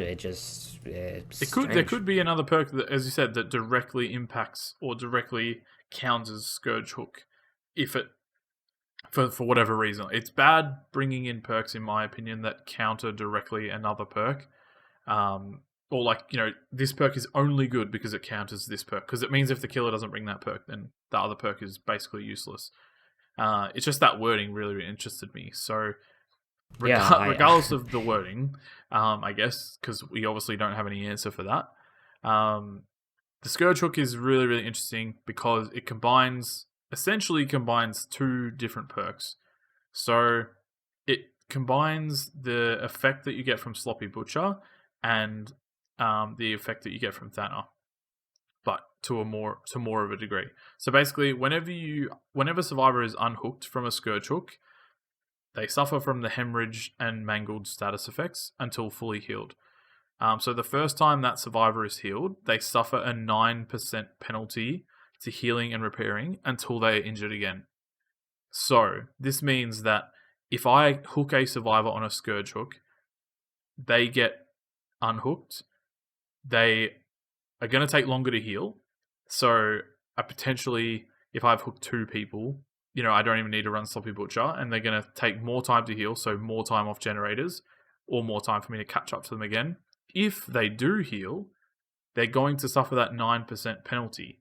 So they're going to, a 10% slower. I think I was watching someone the other day, it said it's about 8 seconds. So that's still, that's a decent amount of time. 8 seconds. We have a thing on the podcast. You would know Jukebox because you listen to the podcast quite regularly. Yeah. But the 5 seconds thing, anything can happen in 5 seconds, especially in Dead by Daylight. So 8 seconds, that's almost double 5. But yeah, that's a fair amount of time. When you stack Thanner on top of that, Thanner can stack up to 20%, I believe, because it's 5% per survivor that's injured. So you're looking at a maximum potential. If you had, it would only be 15% because obviously if this person got injured again, they wouldn't suffer that 9% penalty. But you're looking at a 24% penalty to healing and repairing actions if that person stays healed, which is welcome back Forever Freddy. We've missed you. Not really. Yeah, and combined with Dying Light too, this could make for an extremely effective perk. I didn't even think about that. Dying Light as well. Yeah, that's crazy. I think what it tries to do is good. It's trying to get rid of sloppy and thanatophobia. I think people might run agitation with this. It gets rid of the whole having to run 2 for 1 effect, I guess. And yeah, you're just getting the sloppy butcher effect from putting someone as simply as on a hook. So maybe killers who try to do insta-down stuff, like maybe Billy or like Bubba, they might start running this perk just to get a bit more slower healing, so that now that they don't have to worry about M1ing to get the sloppy butcher effect on them. I think that could be pretty interesting to see. But Scourge hooks is a new type of hook, which is, it's pretty interesting to see. I feel like they can do a lot with it with the coming chapters and, different types of perks, different effects after being unhooked, or maybe even a system with the Executioner's perk Deathbound where, 2 survivors have to stick close or they suffer a negative status effect, maybe they could suffer from the exposed if they go too far away from each other or something. I don't know, it opens up a lot of possibilities. It does, doesn't it? And again, it's like Hex Plaything. It's one of those things that we can see behavior trying, and they are doing different things. And we've never had a perk that affects hooks. And if we've had one perk that affects hooks and it works well, you can bet your bottom dollar that we're going to see more perks that affect the hooks. Yeah, and true. Like what you said, it would be interesting to see if you are the person who unhooks this survivor. You have to remain close to them for this long, otherwise you're oblivious, or you're exposed, or whatever it might be. Similar to that the Deathbound perk as you mentioned from Pyramid Head. I think the coolest thing about this perk is that you feel less threatened by leaving a survivor healthy. So, like what you said, it benefits a insta-down kill like Bubba or something like that. It means that you don't necessarily need to keep everyone injured all the time. You know that actually by keeping them healed, they're actually slowing down the gens themselves. So this means as a survivor, if you're suffering from this effect, you potentially may go out of your way to get injured. If you're running resilience or something like that, if you know the killer's using this, you can go and get injured and then take this effect away. But then what that does is, obviously, if the killer loses you and you're injured, you can get healed again, and then that penalty is gone. But this is even more time you're wasting not on gens. So it's a really, really interesting effect, and I think I would try it out on a Wraith build or something. I normally run Sloppy Butcher on my Wraith, and I normally run Ruin. So I would potentially just take away Sloppy and add Scourge Hook on and see how that kind of went. Obviously, you can go to the Overboard Thanner and Dying Light and really, really just nail home that penalty for the healing and repairing. But yeah, I think it's awesome. I think it's awesome that they're trying. And yeah, do you reckon that people are just going to try this out as a meme, or you reckon it's actually going to be a perk that we potentially see? Obviously, being in PTB state, we're unsure, but going off what it is now, would you see there's something you could slot into your builds? Yeah, like you said, it's obviously PTB, can't say anything's for certain, but I could see some people running this build for certain killers, maybe you combine it with Xenophobia or something like Dying Light. It could be pretty effective. I don't see myself using it on many killers because I'm not really one for trying to slow down the game via like direct status effects to survivors. I try to just slow down gens myself personally. Yeah, I'm a big like pop and ruin runner. I don't really try to run any other game delays. So that's that's what I usually go for. So I don't know if I'll use it, but I'm sure that, like, people out there will find a spot for it in their build, depending on their playstyle, Of course, it can vary from person to person, but yeah, I think we'll see some use from it. Yeah, I agree. And I also think that I heard a lot of people saying that his Adept is going to be quite hard. I actually think his Adept potentially is leaning towards one of the easier ones, maybe, as you do have, like, obviously the gen blocked with Deadlock. You've got the slowdown with Scourge Hook somewhat, and then the plaything with the Oblivious status effect, if you can use that to your advantage. So I think overall, for us and for myself, I think we can both agree that the Cenobite is really, really cool in design, and we're both excited for what's to come after the PTB. I think I said this on stream the other day, but the PTB version that we get is normally at least 2 weeks behind where they're actually up to in their current development. So they actively give us an older version of the killer. So there's stuff that we might bring up in the forums or on Twitter or however it might be that we give our feedback to behavior. There's probably stuff that they've already changed, but the PTB is a good way for them to kind of see stuff that they might have missed or overlooked. So overall, I think it's very, very exciting. I think it's done justice to the killer and the license itself. I think they would be super happy with how the killers come out. The one thing that I'm hoping for is that we get a map. I want a new map. Yeah, I'm exactly the same. I'm always desperate for a new map, but yeah, like you say, it's the PTB. We can't always expect everything to be 100% the same, but let's hope for some positive changes. I know that the PTB was a bit buggy and frustrating for some people, myself included, but yeah, I'm hoping for some positive changes, and I'm looking forward to the live chapter. Yeah, we can expect the live chapter September the 7th. That is not a confirmed date, but going along the normal release schedule of Dead by Daylight, it probably should be on September the 7th. So get excited for that. Save up your Oryx cells, or save a little bit of pocket money, or don't buy a coffee for a couple of days and save up to get the killer. It'll be a cheaper one anyway because it's just a killer. It's not a survivor as well. So definitely get excited for that. The last thing that we will talk about, we've been absolutely blazing through all this, and it's been so great to share all the thoughts with you and get to hang out with you this long, Jukebox. Yeah, it's been great. I'm glad you've enjoyed your time so far. We've got the shrine to talk about, and then we'll finish up. So, you being the killer player, I can definitely let you talk about the killer ones, and I can go over the survivor ones if you like. Yep, no worries. So the first, actually, we'll go over the killer one. I'll let you go and start with the killer one if you want. All right, so the big strong one on the shrine is Pop Goes the Weasel.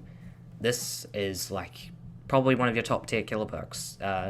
So every time you hook a survivor, Pop Goes the Weasel activates, and then for the next 45 seconds, the next generator you kick will instantly lose 25% regression even. And that is just invaluable on some killers. It's a very effective gen regression perk. I run it on a lot of my killers. I think it's definitely in like an S tier perk. You're going to want to save up some iridescent shards for this. And yeah, it fits into a lot of spots with a lot of killers. It obviously varies from person to person on who might run this, but personally I find myself running it a lot, and yeah, I think it's going to fit into a lot of people's builds quite nicely. So if you've got the spare 2,000 iridescent shards, definitely give this a purchase. Yep, I agree. I think Clown as a obviously this is a Clown perk, so Clown as a killer, not the strongest killer, but can still be quite fun to play. I think if you're going to think about getting Pop Goes the Weasel, potentially think about just getting Clown as a whole. if you can afford it, or even Clown is an original character, so you can just get Clown with iridescent shards. It's obviously a lot more than the 2000, but Clown has Bamboozle as well, so I think that's worth having. Colorophobia is not really worth it, but maybe, yeah, just spending the 2000 on this is okay. But yeah, definitely look into getting either Pop or Clown for sure. The first Survivor perk that we have as well, I always find it interesting when they put the Survivor perks from the original characters in the shrine. But the first one is Balance Landing. So this is a Nia perk. So basically, when you fall from a great height, I think that's basically what they... is it not a great height? It's basically when you fall and you would stagger, you get a sprint burst. So it's essentially sprint burst with conditions. Yeah. So you're not wrong. if you drop off a hill, if you drop off a big window vault, or even if you drop off a little set of stairs, you can actually do some pretty cool things with Balance Landing to make it activate in areas that you wouldn't really think were possible. The coolest thing that a lot of people don't know that it actually does is it reduces your stagger duration by 75%, and your grunts are muffled by 100% as well. So this is only something that I learned very recently, but it means that if you drop off a great height, you fall down, you don't make that grunt noise where a killer might hear you falling down a vault or something like that, and you also recover faster from that staggering when you drop down, and then there's that thing where you're holding W and your character's just not moving. You recover from that faster. It is an exhaustion perk, so it does it does require that that 60 seconds or the 40 seconds to reload and to be able to be used again. But I think it's hard for me with these ones. It's because it's from an original character that you don't have to pay any money for. I think it's worth putting the points into Nia and unlocking it. I think if you have 2,000 shards, spend them on something else or save them up and get a new character or something like that. What do you reckon? Yeah, I pretty much agree here. It's not the best perk. It's pretty situational. Some maps, like Shelter Woods, for example, doesn't even have a point where you can activate this unless you drop into the basement stairs. And, you're not going to be dropping in there very often. It's not very helpful. It's not very helpful. But, like Deaxz says, just put the points into it, save your shards for something else. Yeah, for sure. And then we've got the next kill perk if you want to go through that as well. Yep, sure. So, Hex Haunted Grounds is a kill perk from Spirit. So 2 trapped Hex Totems will spawn in the trial even. So when either Hex Totem is cleansed, all survivors suffer from the exposed status effect for 60 seconds. So the exposed status effect, if you don't know, you just hit someone with a basic attack, they go down right away. So anytime one of those totems is cleansed, they will get that effect, and you find them, you slap them, they're down on the ground. And this is a very good pressure perk. If you've got someone like Nurse, I use this perk on Nurse personally. You use that on her, you're going to be getting a lot of value, especially if you run another plague perk called Infectious Fright, but that's another deal entirely. And the second totem, if a lit totem is cleansed, your first Haunted Grounds totem is cleansed, the other one will turn into a dull totem. So unfortunately you don't get 2 uses of this, but even so, it's still a strong enough perk that I think you should consider running it. Maybe not on someone like the Hillbilly or the Cannibal, for example, as they use their chainsaws for their insta-downing. Someone like Ghostface would do very good with this, or the Wraith even. You got your stealth abilities, you can sneak up on survivors very easily. And it's pretty effective given in the right hands, and if you don't have it, maybe consider buying it, depends on your playstyle, but I think this could fit into a lot of good builds. Yeah, 100%. I agree with that. It works well on high mobility killers, like you've been saying. Even with a blight or something like that, being able to get around the map fast and then catch up to a survivor and just use an M1. Obviously, it works well on Spirit herself and Nurse. Those Wraith is quite good because he has his stealth and he has Cloak where he can just zoom around the map. Again, Spirit has Spirit Fury. Haunted Grounds, and Rancor. So Spirit's perks aren't like exceptionally great and like needed. Spirit Fury can add a lot of fun into the game with enduring. So it potentially again might be worth getting Spirit as a whole entire character rather than just Haunted Grounds.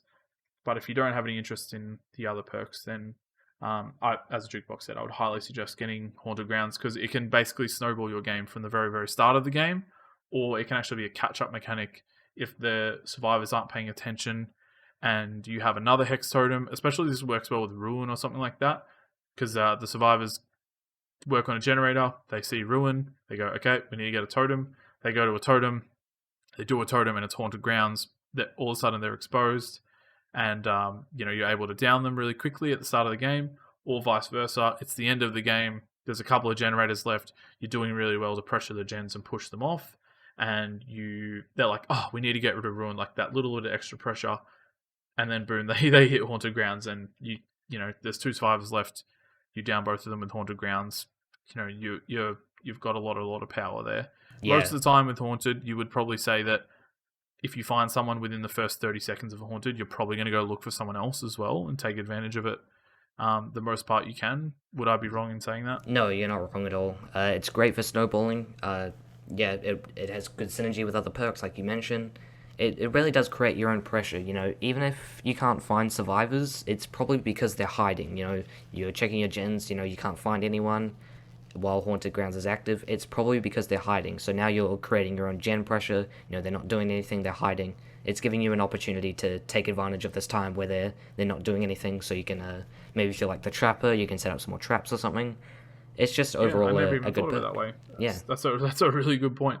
It just stops the survivors most of the time. Yeah, it's just free not pressure. all the time, but they just stop doing what they're doing. And like you said, if you're a hag or a trapper, or you can set up more, or if you're a demo, you can hit up some more portals or something. Yeah, I never thought of it like that. That's a really cool way to think about it. Yeah, that's if you think you're not getting any value because you don't down anyone, just think about the gen pressure. Oh, they're not working on gens. That's probably because of Haunted Grounds. They're too scared to come out. They don't want to get downed instantly. Yeah, I love that. I'm glad you brought that up because it's definitely not something that I ever thought of it working towards. So just that pressure in general, which is obviously really, really important as a killer. The last survivor perk is Breakdown. So this is a Jeff perk. This is probably one of the least perks you'll ever see used. Most of the time you see this is when someone's doing Jeff's Adepts challenge. Basically, each time you are unhooked or you unhook yourself, the hook breaks, and the killer's aura is revealed to you for 4, 5, and 6 seconds, depending on the tier. I actually didn't know that it did the second part. I knew that it broke the hook. I didn't actually know that it revealed the killer's aura to you, so because I don't use it. It's just so negligible, like who even cares? The hook does get broken for 180 seconds, so that's 3 whole minutes that the killer doesn't have access to a hook. But the amount of hooks and the way that hooks spawn in the game now, it really doesn't matter. If you were running like Boil Over that blocks the auras of the hooks that are close by to the killer, I guarantee you the killer's going to look 5 meters away and they're going to see or 10 meters away and they're going to see another hook close by. It's the same for Breakdown. Yes, you've broken a hook for 3 minutes, but it's most likely the killer's going to be able to get to another hook in that area anyway. If they can't and you've managed to break a hook, this can become very, very useful if a killer's already used a hook in a certain area and then it breaks the hook for 3 minutes and then it's like a dead zone of hooks. But if there's already one person that's dead and you're using Breakdown and you're getting hooked yourself, you're probably not in the best spot if that's already happening. So I don't really think this perk is worth getting. Jeff as a survivor doesn't really have that great of a perks anyway, so I'd probably say give this a miss and potentially save your shards for some killer perks if you play killer, or save your shards to get another character. Potentially purchase the new survivor that comes out when the new survivor comes out, that's coming out in the patch after the new killer. Would you kind of agree with that perk? It's not really worth getting. Yeah, I kind of agree. The only real situations I've ever seen this used in is, four-man, no-mither, flip-flop, just breaking all the hooks, making Okay. sure no one can ever be hooked by getting slugged into the corner. They crawl into the corner, they can't be picked up, otherwise they wiggle. If you don't pick them up, they just pick themselves up. Yeah, Okay. it's only really good if you're planning to do a sabotage build with, a couple of friends. Other than that, yeah. So more like meme Yeah, kind of stuff. 100%, 100%.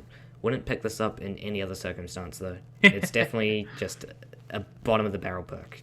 Don't go out of your way to get it. Yeah, I 100% agree. And with agreeing with that, it does bring us to the end of everything we had to chat about on the podcast today. Was there anything else that you had on your mind at all, DBD related? Obviously, we No. haven't talked about the MMR test that was on recently, but I think we'll be able to talk about the MMR in the next podcast and kind of the reactions with that. Yeah, for sure. Nothing really to add that hasn't been said, to be honest. Just hopefully it works out. The test was, it was accurate. I'll say that it was accurate. I agree. For myself, it was pretty accurate. So hopefully it went okay for everyone else. But we'll have more information on it when we get a bit more information from behavior. We usually do after they've done a test, and potentially that will be coming in soon. They've changed up a few things in the PTB in terms of like rank emblems and stuff. So we don't have enough information to go off on yet. The only other thing I'll say is that I'm really, really pleased with the community's reaction to Pinhead.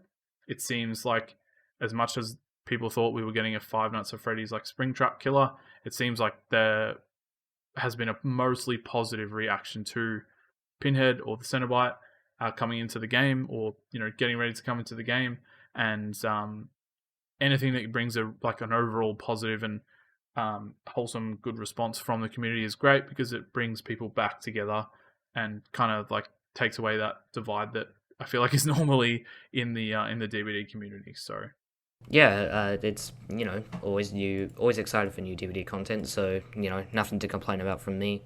Although I have no attachment to the Hellraiser series and never watched a movie, it's still cool to see him in the game. A lot of people are excited about it, and although some people are upset that they didn't get FNAF, I've heard rumors that they're talking about it. So who knows? Maybe we'll see one day. But just we got to accept that now we've gotten what we've given, and yeah, I'm overall pretty happy with how the Cenobite has turned out.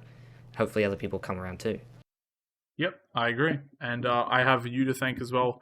Thanks so much for hanging out with me and chatting with me. It's been really, really fun to, as I said, delve in that little bit deeper than we usually get to get into in Twitch chat. Yeah, and, for sure. Hear the thoughts, and I'm very, very excited, for us to be able to chat again in the future and talk about more stuff that comes out. And yeah, I hope you enjoyed chatting to me and hanging out for an hour and a bit. Yeah, it was a good time. I'm glad I got to be on here, share my thoughts and stuff. It was great discussing with you. Yep, amazing. Well, if you if you regularly watch the stream or anything like that, you'll definitely see Jukebox popping into chat or playing some games with me. So if you do see him, make sure to say hello and thank him for coming on the podcast, because I always appreciate anyone who definitely comes to hang out with us. But from me, Yeah, anytime. that's it. And yeah, thanks again, man. Yeah, anytime, man. I'm happy to be here. And as the fog rolls in, this does bring us to the end of this week's podcast. I really hope you enjoyed listening. I really hope you're all excited for the new killer. I do have another guest set up coming very, very soon. They are a fog whisperer, so that's very exciting for me. They are going to be talking to us about Dead by Daylight and also their journey with the game. So thank you so much for listening. See you soon.